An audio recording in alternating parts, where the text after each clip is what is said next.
તો મહત્વના સમાચાર રાજકોટથી રાજકોટમાં મેડિકલ કોલેજના સરકારી તબીબો વિવાદમાં ખાનગી હોસ્પિટલમાં પ્રેક્ટિસ કરતા હોવાનો ઘટસ્ફોટ થયો છે। 19 જેટલા તબીબોની નામજોગ અરજી ડીનને કરવામાં આવી છે।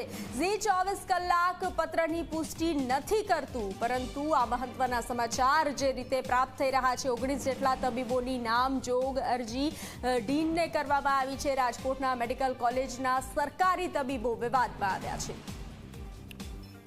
વધુ વિગતો સાથે સંવાદદાતા ગૌરવ જોડાઈ ચૂક્યા છે। ગૌરવ, શું વિગતો? જે રીતે આ તબીબો સરકારી કોલેજના તબીબો વિવાદમાં આવ્યા છે, ખાનગી હોસ્પિટલમાં પ્રેક્ટિસ કરતા હોવાની વાત જે રીતે સામે આવી રહી છે, શું છે વિગત?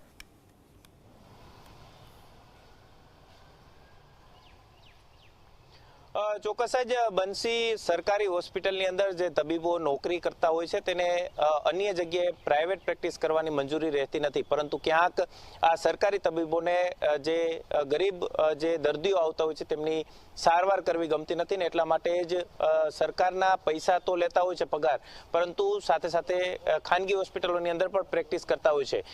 રાજકોટની જે પંડિત દીનદયાલ ઉપાધ્યાય મેડિકલ કોલેજ છે કે તેમના જે તબીબો 19 જેટલા જે તબીબો છે કે તેમના નામજોગનો એક લેટર છે તે ડોક્ટર દોશી દ્વારા જે વાયરલ છે તે કરવામાં આવ્યો છે ને રજૂઆત છે તે ઉચ્ચ સ્તરે છે તે કરવામાં આવી છે।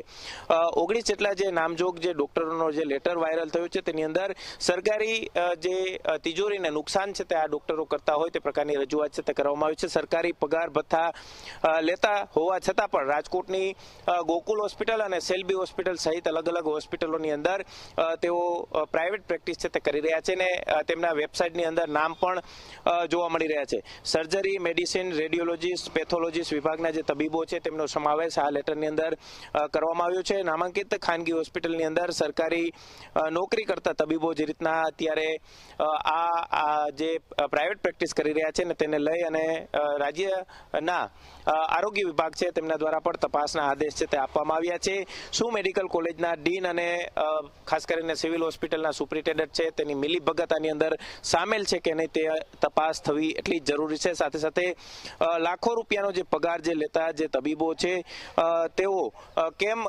સિવિલ હોસ્પિટલમાં આવતા જે ગરીબ દર્દીઓ હોય છે તેમની સારવાર તેમને કરવી ગમતી નથી, તે એક સૌથી મોટો સવાલ ઊભો થઈ રહ્યો છે। સરકારી કોલેજોની અંદર અભ્યાસ કરીને જ્યારે ડોક્ટર છે તે બનતા હોય છે ત્યારે આ જ તબીબોને સરકારી હોસ્પિટલની અંદર કેમ સારવાર આપવી ગમતી નથી તે પણ એક સવાલ છે તે ઊભો થઈ રહ્યો છે।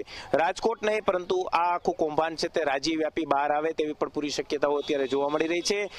જે રીતના મેડિકલ કોલેજની અંદર જ્યારે સ્ટુડન્ટ અભ્યાસ કરતા હોય છે ત્યારે સરકારનો એવો નિયમ છે કે જ્યારે તમે MBBS અથવા તો મેડિકલની કોઈ પણ ડિગ્રી લેતા હો છો તો તેમને સરકારી હોસ્પિટલની અંદર પ્રાઇવેટ જે સરકારી હોસ્પિટલ છે તેની અંદર પ્રેક્ટિસ છે તે કરવાની રહેતી હોય છે ને આ પત્ર જે સામે આવ્યો છે તેનાથી ખળભળાટ છે તે ડોક્ટર આલમની અંદર જોવા મળી રહી છે। રાજ્ય સરકાર દ્વારા આરોગ્ય વિભાગ દ્વારા જે રીતના તપાસના આદેશ આપવામાં આવ્યા છે, મેડિકલ કોલેજના ડીન અને સિવિલ હોસ્પિટલના સુપ્રિન્ટેન્ડન્ટ છે કે તેમના દ્વારા તપાસ કરવાના આદેશ છે તે આપવામાં આવ્યા છે, પરંતુ ક્યાંક આ જે તબીબો છે તેમના જ અધિકારીઓ છે તેમની સાથે તેમની સાઠગાંઠ છે તે જોવા મળતી હોય છે ને એટલા માટે જ આ તબીબો બહાર છે તે પ્રેક્ટિસ કરી શકતા હોય છે।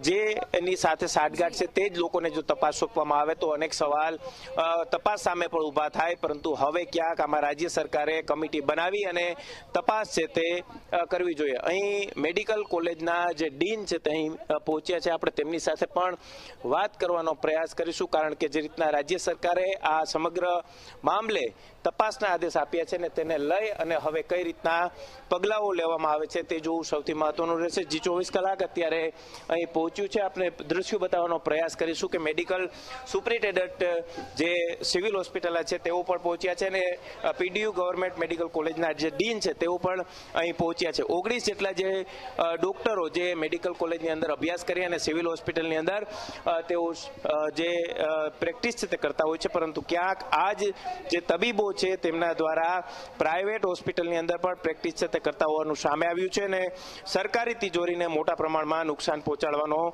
પ્રયાસ છે તે આ તબીબો દ્વારા કરવામાં આવ્યો છે. હવે તપાસનો ધમધમાટ શરૂ થયો છે. કઈ રીતના તપાસની અંદર શું સામે આવે છે તે જોવું સૌથી મહત્વનું રહેશે. પરંતુ ડોક્ટર દોશી નામના સામાજિક કાર્યકર એવું લખવામાં આવ્યું છે પત્રની અંદર, અને તેમના દ્વારા આ પત્ર ઉચ્ચ કક્ષાએ રજૂઆત છે તે કરવામાં આવી છે, અને આ પત્ર આધારે હવે તપાસનો ધમધમાટ છે તે શરૂ થયો છે. આ ડોક્ટર દોશી મીડિયા સમક્ષ ક્યારે આવે છે તે પણ જોવું સૌથી મહત્વનું રહેશે. જી ગૌરવ, જાણકારી સાથે જોડાવા બદલ આભાર. તો મેડિકલ કોલેજના